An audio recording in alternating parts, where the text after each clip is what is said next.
What's up guys, my name is Tyler. I'm a design engineer here at Z1 Motorsports, and today we're going to get behind the design of the new VR30 oil cooler kit.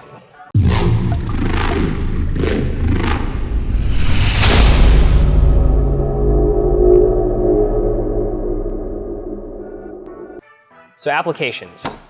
This kit is designed to fit the Q50 and Q60 models with the VR30 engine, rear wheel drive only. All-wheel drive guys, I know, we're working on it. It's just one part and it's coming soon. So with that, let's talk about why you need an oil cooler in the first place.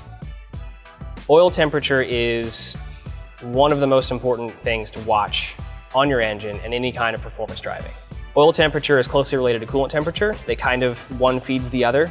Generally speaking, if you overheat your coolant, you're gonna overheat your oil, or vice versa. Our experience with the VQ37 platform has shown that high oil temps are something that you can hit even in a totally stock car on track. And the reason that high oil temperature is bad is because as oil temps go up, the oil starts to break down. And if your oil breaks down, then you lose all of the protection that oil gives you in your rod bearings, your cam bearings, anywhere that you need lubrication in an engine. Obviously, we want to try and keep oil temperature low. The flip side of this is that when you look at the OEMs, higher engine temperatures, higher engine operating temperatures are actually more efficient from an emission standpoint. So, of course, that's why you see higher thermostat temperatures and higher engine temperatures overall in newer modern engines. The VR30 is no exception to this. It has higher running temperatures just on average. Obviously, we're less concerned about that. We want to make sure that these engines stay safe on track and in high performance applications. So we want to keep them as cool as possible. And that is why we have designed this kit to keep oil temperatures properly managed in these platforms. So what is an oil cooler kit? An oil cooler kit, generally speaking, consists of an oil cooler core. This is the most important part. Some brackets, oil lines, and however you're adapting to the feed and return of your oil system, some hardware, seals, stuff like that. Unless you have a non-Red Sport Q50, Q60, in which case you have this guy. And what this is Nissan's attempt at oil cooling, I guess, on the non-Red Sport vehicles. This is a water to oil heat exchanger.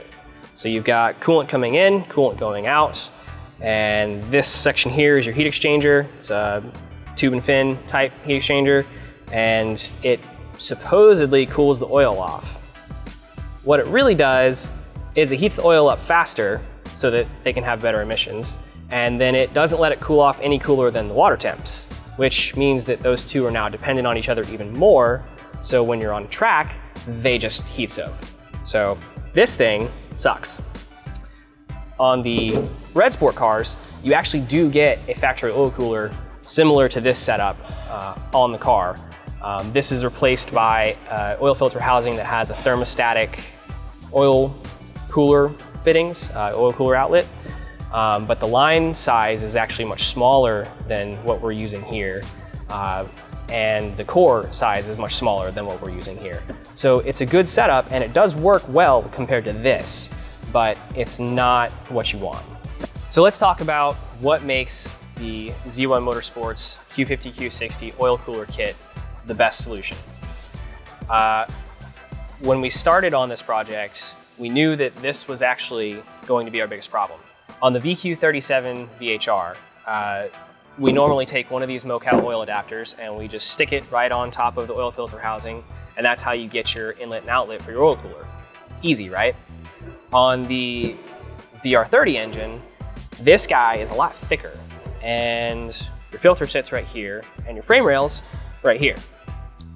Well, when you stack this on here, like this, right, and then you just put your filter on here, you can't really get the filter on and off.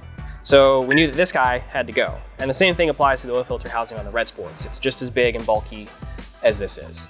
So they both had to go. And we thought, okay, well, how do we make a solution that works for both Red Sport and non-Red Sport? Because they actually have different gaskets as well. So the Red Sports have a multi-layer steel gasket that just covers this entire surface. And the red sports also have a return port here for the oil cooler. It's just an opening drilled in the mid pan that drains back into the oil pan. Personally, I like O-ring seals a lot better than I like multi-layer steel seals. So I ditched the multi-layer steel design from the red sports, and I created our oil filter housing, which has locations for 2 seals, 2 O-rings, and a third that covers the hole drilled in the red sports, which means that you can use this guy on both red sport and non-red sport. And the advantage here is that it's much thinner. So when you take this and you stack it on, you still have room for your oil filter. So what's next? The next piece is the sandwich plate adapter. Most people are going to want thermostatic oil filter adapters. The reason why is because if you're using this, the oil is always going through the oil cooler. So if it's 30 degrees outside and you're driving to work, your oil temps are going to stay a lot lower for a lot longer. And like I said before, oil temps and coolant temps are closely related, which means that you're not going to get your heat as quickly. So for most cars, you're going to want this. If you're a track car, dedicated track car, and you're really trying to get the most out of your oil cooling system, you can go for this. But I would recommend this for the most part. So with these, when you get one of these in your box, whichever one you pick, we'll stick with this guy. It's going to come like this. It's also going to have another fitting here, just like for this one. You're going to pull that one out and put it to the side. You're also going to take this guy and you're going to ditch it. This is the one that comes with the Mocal adapter kit, and the problem with these that we have found is that this requires a 1-inch socket. Most people who work on Nissans don't have 1-inch sockets just laying around. And not only does it require a 1-inch socket, but it requires a very thin wall 1-inch socket because there's not a whole lot of gap here to actually get the socket down in there around this, which means that you're fighting to find the right socket. And then if you find a socket that's close enough, you might risk stripping this because there's not a whole lot of meat on the actual hex. So it proves to be problematic, and we wanted to do something a little bit better. So you get rid of this, you pull out this one fitting, you're left with this, you take these 2 pieces and you put them together, right? This is the next piece. This is what we designed to replace the Mocal adapter screw. This ditches the hex on the side and goes for an Allen in the end. And with that, you thread it in like this, and you grab your 12mm Allen and you torque it down, and you're done. No problems, right? Easy. So that's that. The next thing you need are oil cooler lines. And for the oil cooler lines, we wanted to go with something that was really nice. So we went stainless braided, right, of course. But we actually went with these that also have the nylon braid on the outside. So that keeps the stainless from rubbing on different parts of the car. It protects the lines better. And overall, it looks a lot better too. This line in particular is special because it has this fitting right here, which is a double swivel 45 with a low profile banjo. And this was designed in-house for this car kit specifically because of the tight clearance between the oil filter housing assembly and the alternator. All of our fittings, including the regular 45s, are swivel, full flow -10AN. So when you go to install this in the car, one thing to note is that you're actually going to want to wait to install the Mocal adapter onto our oil filter housing adapter until after you've threaded this in. All right, so you're going to thread this guy on. The reason that you need this fitting specifically is because right here is the alternator. And this housing has to rotate up as close to the alternator as possible because right here is the sway bar. And so when you install this, this fitting can now swivel and move to exactly where you need it to be to get through the frame rail and to the front of the car. And while this is up and out of the way, you can tighten this fitting with your Allen wrench and then thread this guy back in like that, and then grab your second line and thread that on there.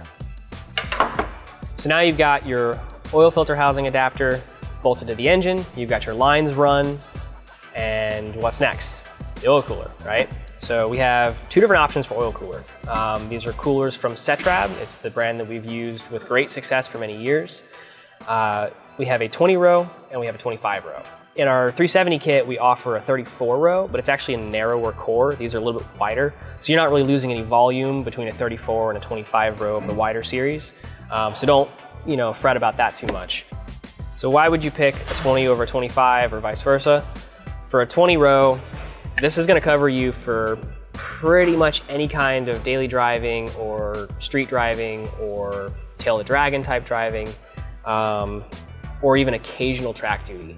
But if you are gonna be at the track often, then you are gonna wanna go ahead and get the 25 row. So now we've got our oil coolers covered, right? How do you attach them to the car? This is our mounting bracket. Consists of 5 sub brackets, I guess. This center section right here is the main place where the coolers mount. You have these mid pieces on the side, and you have these end pieces right here. The end pieces bolt to the factory core support to some existing holes. However, if you have a non-red sport, there are no riv nuts in those holes. On the red sports there are, but on the non-red sports you'll have to install some riv nuts, which are included with the kit and a tool. So these bolt to that, and then you have rubber isolators between here and here so that any vibration isn't transmitted to the core, so the core will be happier with that. And this bracket is attached here, and this is slotted. So if you have any kind of differences in tolerance, or maybe your car's been in a wreck in the front end and you need some adjustment, this bracket can slide forward and backward to adjust for where the oil cooler needs to sit. The last thing about this bracket is the fact that it is fully adjustable, and it's actually got room for more coolers if, say, you have a transmission oil cooler. So these slots are designed to take this and mount it anywhere across the front of this bracket that you want. As far as material goes, we decided to go with a stainless steel. We were able to increase the strength and get the weight down by going with a fairly thin material. Stainless steel is great for this application because you end up with salt spray, water intrusion, whatever, down in the bumper area. This isn't gonna care. It's gonna last forever. Beyond that, the kit comes with some hardware. It'll be packaged up for you, ready to go. And that's really it. You'll need just follow the instructions of the install manual and you should be good to go. All right, guys, that wraps up this episode of Behind the Design. Be sure to like, subscribe, and comment on what products you would like to see us do the episodes on in the future. Thanks.